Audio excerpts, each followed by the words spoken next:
Night లేదు. ప్రతిసారి ఒక గంటకు 2 గంటలకు ఒకసారి ఖచ్చితంగా అంటే మనకు ఈ బాంబుల పెడితే సైరన్ వస్తూ ఉంటది. సైరన్ రాగానే మెసేజ్ వస్తుంది, మనకు ఫోన్ అలర్ట్ వస్తుంది. అలర్ట్ రాగానే మనం వెంటనే దగ్గరలో ఉన్న బంకర్లోకి వెళ్ళి బంకర్లో ఉంటే సేఫ్ అన్న. అంటే ఇంతవరకు ఇప్పుడు ఎన్ని పడ్డాయినా ఎట్లా అంటే మీ ప్రాంతంలో ఏమైనా పడ్డాయా? మా ప్రాంతానికి ఇబ్బంది లేదు, కానీ కాకపోతే దేశం అంతా అలర్ట్ వస్తుంది. అంటే వార్ సివియర్ ఉంది కాబట్టి అన్ని తరపుల నుంచి అటాక్ ఉంది కాబట్టి ఇక మనకు మెయిన్ సిటీలలో ఎక్కువ ప్రాబ్లం ఉంటుంది. ఇక మనకు పక్క కొద్దిగా ఊళ్ళ టైప్ సిటీల టైప్ అయితే ఎక్కువ ప్రాబ్లం ఉంటుంది. కాకపోతే అలర్ట్ ఉండేసి వెంటనే బంకర్లోకి వెళ్ళిపోతుంది. ఇక కొత్త బిల్డింగ్లు అంటే ఇన్బిల్ట్ బంకర్స్ వాళ్ళు వేసుకుంటారు. కొన్ని లేని బిల్డింగ్స్ ఉంటాయి కాబట్టి ఇక మనకు ఆ సరౌండింగ్స్ లో ఒకటి స్కూల్లోనో ఇంకో పార్క్ లోనో ఒక బంకర్ ఏర్పాటు చేసింది గవర్నమెంట్ నుంచి. దాంట్లోకి వెళ్ళిపోయి మేము కొద్దిగా మళ్ళీ మీరు లీవ్ షెల్టర్ అని మళ్ళీ ఒక రిప్లై మెసేజ్ వచ్చే వరకు మేము అందులోనే సెక్యూర్ గా ఉంటాం. అంటే ఇప్పుడు ఏం ప్రాబ్లం అయితే లేదు కదా అన్న అక్కడ? ప్రాబ్లం అంటూ ఏమి ఉండదు. ఇక మనకంతా అంటే సేఫ్టీ సిస్టమ్ ఎక్కువ, అంటే ఇజ్రాయెల్ అనేది సేఫ్టీ సిస్టమ్ ఎక్కువ ప్రొటెక్షన్ చేస్తుంది కాబట్టి మనం అలర్ట్ గా ఉండేసి ఇబ్బంది ఓకే అన్న. Okay, thank you. ఓకే అన్న.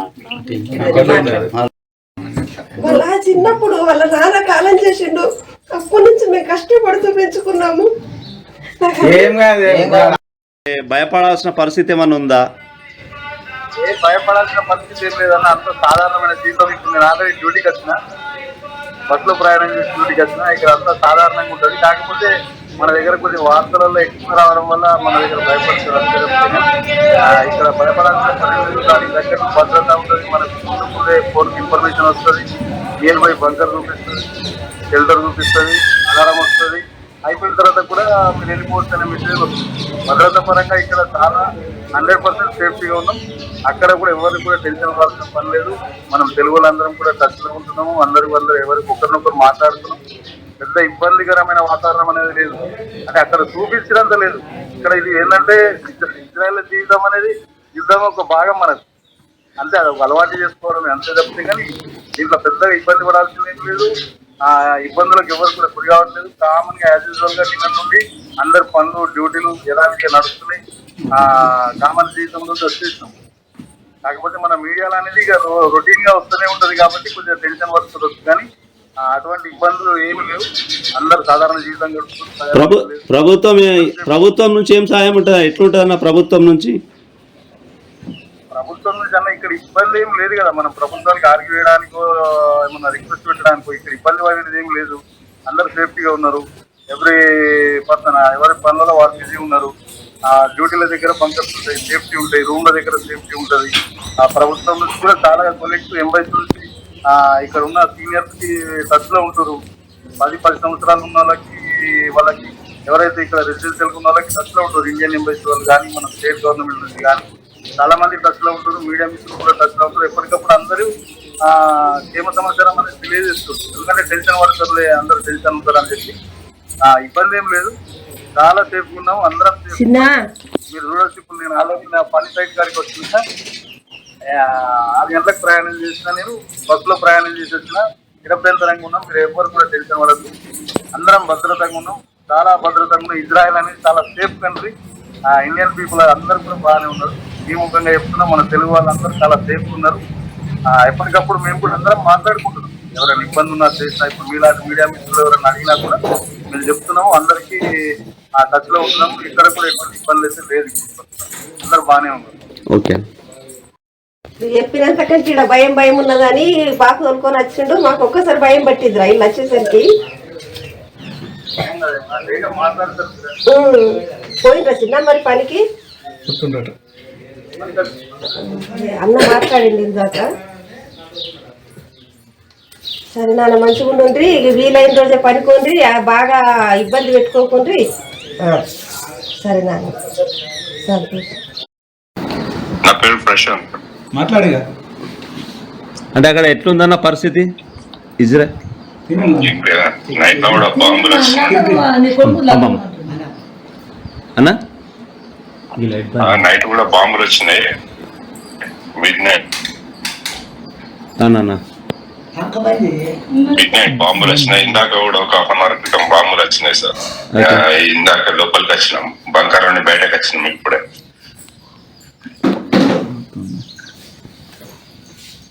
అంటే ఎట్లుందన్న పరిస్థితి? అంటే ఇప్పుడు అక్కడ ఉన్న మన తెలుగు వాళ్ళు ఎట్లున్నారు? అందరం జాగ్రత్తగానే ఉన్నాం. కాకపోతే అంటే ప్రతిసారి కంటే ఈసారి కొంచెం బాంబులు ఎక్కువ ఉన్నాయి. October 7 కు ఎంత ఉందో దానంత కానీ బాంబులు మాత్రం రెగ్యులర్ గా వస్తున్నాయి. నైట్ మాత్రం బాగా వచ్చినాయి అన్నట్టు, నిన్న మొన్న. ఈరోజు మార్నింగ్ ఇప్పుడు ఇందాక ఒక 40 minutes బ్యాక్ కూడా వచ్చినాయి సార్ బాంబులు. అంటే అక్కడ రాడార్ సిస్టమ్ ఉంటది కదా, మరి ఆ బాంబుల్ని నిర్వీర్యం చేస్తా అంటున్నారు కదా? నిర్వీర్యం చేస్తాయి. కాకపోతే అవి పేలినప్పుడు ఏవైతే ఉంటారో, నిర్వీర్యం చేసిన తర్వాత ఆ చిన్న చిన్న ముక్కలు ఏవైతే ఉంటాయో అవి గుచ్చుకుంటే ప్రమాదం జరిగే అధికంగా, ఇన్ఫెక్షన్ జరిగే అధికంగా ఉంటుంది. కావున అందరం దయచేసి ఏంటంటే బంకర్లకు 90% వెళ్ళిపోతాం. రోడ్డు మీద ఉన్నా కానీ రోడ్డు పైన అంటే అనుకూలంగా ప్రతి ఒక్క ఏరియాలో బంకర్లు కూడా ఉంటాయి. ఖచ్చితంగా బంకర్లకు వెళ్తాం అన్నట్టు. అంటే ఎట్లుందన్న పరిస్థితి? అక్కడ బాంబుల వర్షం కూస్తుంది కదా, మరి ఏమన్నా ఎక్కువ శాతం దెబ్బతిన్నదా, లేకుంటే ఈ నిర్వీర్యం చేయడం వల్ల సేఫ్ ఉందా? మేము ఎక్కడికి వెళ్ళే సిచ్యువేషన్ లేవు సార్. ఎందుకంటే మేము ఉండాల్సింది రూమ్ లో లేదా డ్యూటీలో, అంటే ఏదైతే డ్యూటీలో ఉంటామో ఆ డ్యూటీలో ఉండడం లేదా రూమ్ లో ఉండడం తప్ప దేనికి బయటకు వెళ్ళే సిచ్యువేషన్లలో లేము. ఎందుకంటే ఏ టైంకి ఎక్కడి నుంచి ఏం బాంబులు వస్తాయో ఎవరికి తెలియదు. ఒకవేళ బాంబులు వచ్చే అవకాశం ఉన్నా దాని నుండి మనకు ఫోన్ నుండి అనుకోకుండా అంటే మనకు అలర్ట్ యాప్ ఉంటుంది. అలర్ట్ యాప్ ద్వారా మనకు ఖచ్చితంగా అలర్ట్ వస్తుంది బంకర్లకు వెళ్ళమని. మళ్ళీ ఎప్పుడైతే బంకర్ వెళ్ళిన తర్వాత బాంబు అంటే పేలిపోయిన తర్వాత మళ్ళా ఖచ్చితంగా మనకు మెసేజ్ అలర్ట్ వస్తుంది అన్నట్టు, బయటకు రావచ్చు అని. ఎక్కడికి బాంబు వచ్చే ఒక 2-3 minutes ముందు మనకు ఖచ్చితంగా మెసేజ్ వస్తుంది. ప్రస్తుతం ఎక్కడ ఉన్నావా? మేము ప్రస్తుతం ఇక్కడనే టేవై దగ్గర ఉన్నాం. మా ఫ్రెండ్ రూమ్ కి వచ్చింటాను, ఇక్కడనే టేవైలో ఉన్నాం. అంతా మంచిదే కదా, ప్రశాంతంగా ఉంది కదా? అంతా బాగుంది, ప్రశాంతంగా ఉంది, అంతా బాగుంది. అంటే ప్రభుత్వం ఇప్పుడు మీకు ఏమైనా గైడ్ లైన్స్ ఇస్తుందా? సెంట్రల్ గా మన ఇండియన్ ఎంబసీ మాకు ఆల్రెడీ రూల్స్ ఫాలో చేసినాయి అన్నట్టు. అందరూ ఖచ్చితంగా బంకరాలు కూడా జాగ్రత్త ఉండాలని చెప్పారు. ఇండియాకి వెళ్ళాలనుకునే వాళ్ళకు కూడా కొన్ని ఇన్స్ట్రక్షన్స్ ఇచ్చారు. ఇక్కడ నుంచి వెళ్ళడానికి ఎంట్రీ పాస్ ఇస్తామని చెప్పి, ఇక్కడ నుంచి జోర్డాన్ కు లేదా ఈజిప్ట్ కు వెళ్ళడానికి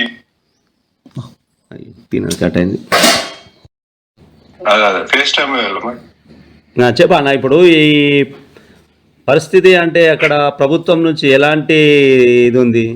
ప్రభుత్వం నుంచి అందరికి అంటే సెక్యూరిటీ అలర్ట్స్ ఇష్యూ సార్. ఖచ్చితంగా బంకర్లలో ఉండాలి. ఎవరికైనా ఇబ్బంది ఉంటే ఇండియా ఎంబసీకి కాంటాక్ట్ కావాలని ఆల్రెడీ అన్ని మాకు డీటెయిల్స్ ఇచ్చారు. ఇప్పటివరకు ఎవరికి ఎటువంటి ప్రాబ్లం ఏం జరగలేదు, అందరు జాగ్రత్తగానే ఉన్నాం. ఎవరైనా ఇండియాకి వెళ్ళే వాళ్ళు ఉంటే ఇండియాకి వెళ్ళడానికి కూడా కొంచెం అంటే ఖచ్చితంగా వెళ్ళాలి అనుకునే వాళ్ళకి కూడా కొన్ని అవి ఇచ్చేసారు. పాస్ రీఎంట్రీ అనేది ఉంటాయి ఇక్కడ వెళ్ళడానికి, అటువంటివి కూడా ఇస్తారు. వెళ్ళాలి అనుకునే వాళ్ళకు జోర్డన్ నుంచి ఈజిప్ట్ నుంచి ట్రాన్స్పోర్టేషన్ అరేంజ్ చేస్తారు. ఇక్కడ నుంచి ఇజ్రాయెల్ నుంచి జోర్డన్ కు లేదా ఈజిప్ట్ కు ప్రత్యేకమైన బస్సులు గాని కారు గాని పెట్టి ఎంబసీ వాళ్ళే పంపించడం జరుగుతుంది. ఒకవేళ వచ్చే వాళ్ళకు ఉంటే మాత్రం, ఇజ్రాయెల్ కు వచ్చే వాళ్ళు ఉంటే March 23 వరకు మాత్రం గవర్నమెంట్ వారికి ఆటోమేటిక్ గా వీసాలు ఎక్స్టెండ్ చేసినట్టు. వాళ్ళకి రావడానికి లిమిటెడ్ పీరియడ్ టైం ఉంటుంది, 90 days 85 days ఉంటుంది.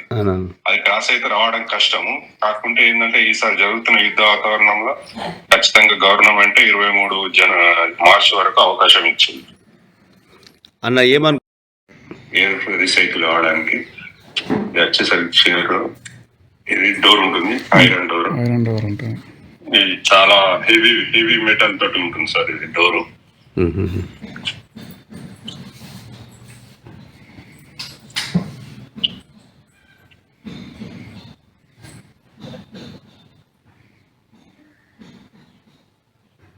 ఇందాక బాంబు వచ్చినప్పుడు అందరం ఇక్కడనే ఉన్నాం సార్. ఇప్పుడు అందరం ఇక్కడెక్కడ వెళ్ళిపోయినాం బాంబు వెళ్ళిపోయిన తర్వాత.